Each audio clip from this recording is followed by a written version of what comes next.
same. We love what we hate. We lie, but we know we can't water what doesn't grow. Give up, let it go. Saya Yuma Akada Kasana Herlambang di KK Jaladupa, Kabar Kampus Jogja Lantai 2 menyapa. Nah, kali ini narasumber pada hari ini kita ditemani oleh Bapak yang luar biasa, yaitu sekaligus founder dari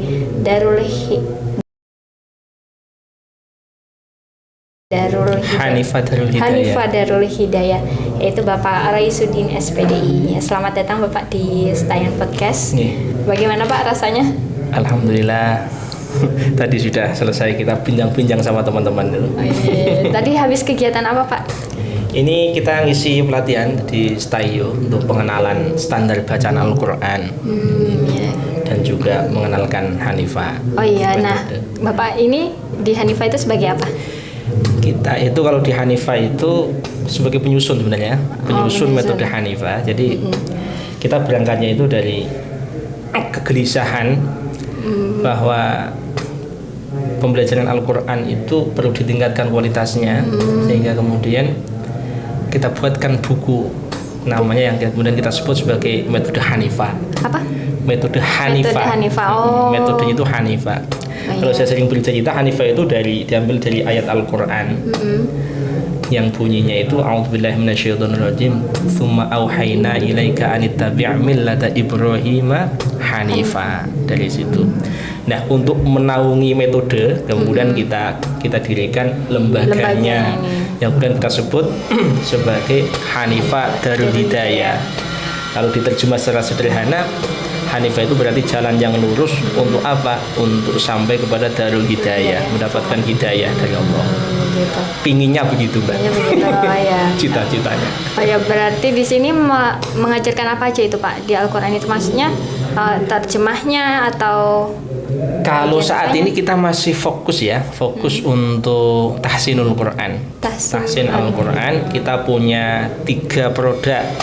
Ada yang Hanifah for Kids, yang itu memang kita desain khusus untuk anak-anak.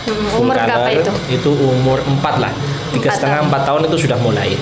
Kemudian ada yang Hanifah versi yang umum, tuh kalau di kita warnanya biru.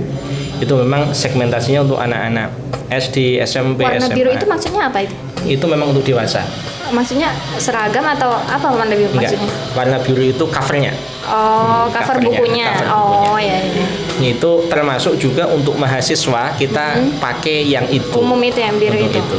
Alasannya kenapa? Karena target pembelajaran tahsin Al-Quran di kalangan mahasiswa itu tujuan akhirnya supaya mahasiswa itu bisa mengajar, Mbak.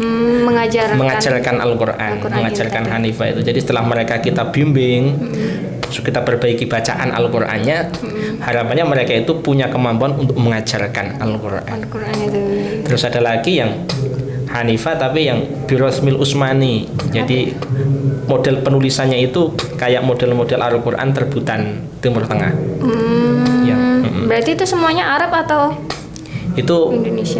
Ada keterangan-keterangannya. Ada keterangan untuk memudahkan di dalam pengajaran. Dan di samping itu kita juga mengembangkan untuk penanaman adab, tapi ini untuk khusus gurunya, sehingga kita menerbitkan namanya Nurul Bayan. Nurul Bayan itu adalah terjemah dari kitab At-Tibyan fi Adabi Hamilatil Quran, yang kemudian kita lengkapi dengan keterangan dari para ulama. Harapannya apa? Itu menjadi pegangan adab bagi mu'allimul Quran, bagi para pengajar Al-Quran. Nah, itu buku-buku itu dipasarkan ke pasar-pasaran apa enggak itu Pak? Apa harus kalau misalkan kita mau beli harus ke Hanifah Darul Hidayah kayak begitu? Iya, karena memang ini adalah pembelajaran Al-Quran sehingga memang untuk sementara ini memang pembelian Darul Hidayah. Dan kita memang menginisiasi kalau memang itu mau dipakai untuk mengajarkan, kita fasilitasi untuk adakan pelatihan bagi gurunya supaya bagaimana cara mengajarkan Al-Quran yang baik. Sehingga harapannya buku tersebar itu diikuti dengan adanya ketersediaan guru yang mengajar, sehingga kualitasnya terjamin. Iya, berarti nggak percuma gitu ya buku tersebar, tapi nggak ada pengajarnya begitu ya maksudnya. Kecuali kalau yang Nurul Bayan, yang terjemah Tibyan itu, yang buku adab itu malah boleh dimiliki oleh siapapun. Begitu. Nah, dari Hanifah Darul Hidayah ini berdirinya tadi tahun berapa, Pak? Sekitar tahun 2018. Nah, itu maksudnya memprakarsa. Kasa itu Bapak atau dengan teman-teman? Bapak sendiri? Iya.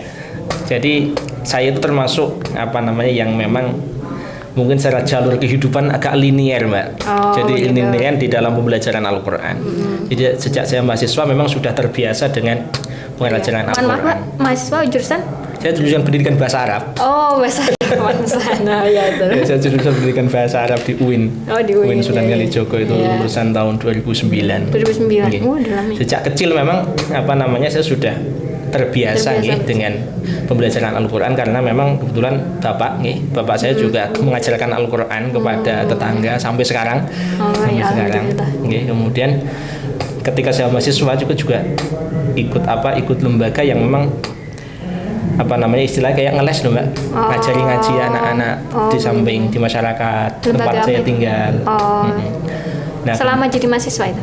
Iya, selama jadi mahasiswa sudah terbiasa dengan mengajarkan Al-Qur'an itu. Jadi tumbuh ya dalam hati. Dan terus begitu sampai kemudian saya pernah ikut di yang memang mengajar secara formal, itu pernah sampai di tahun 2019. Jadi ketika saya sudah mulai mendirikan Hanifah Darul Hidayah, saya merasa ini tidak boleh tidak boleh terpecah konsentrasinya, sehingga saya memilih untuk resign, sehingga fokus untuk mengembangkan. Dan mohon maaf, Pak, waktu di lembaga itu mengajarkan apa? Al-Qur'an juga? Al-Qur'an juga. Al-Qur'an. Berarti benar-benar linear, Pak. Lalu setelah 2018 berarti? Iya, saya ketika mulai menginisiasi Hanifah itu saya masih mengajar ya. Masih belum resign itu. Jadi begitu sudah mulai kita butuh fokus, kita alhamdulillah ya resign. Dan alhamdulillah saya ditemani oleh beberapa teman-teman yang juga memang sejak mahasiswa itu sudah bersama lah dengan saya itu. Ngaji Al-Qur'an dengan saya.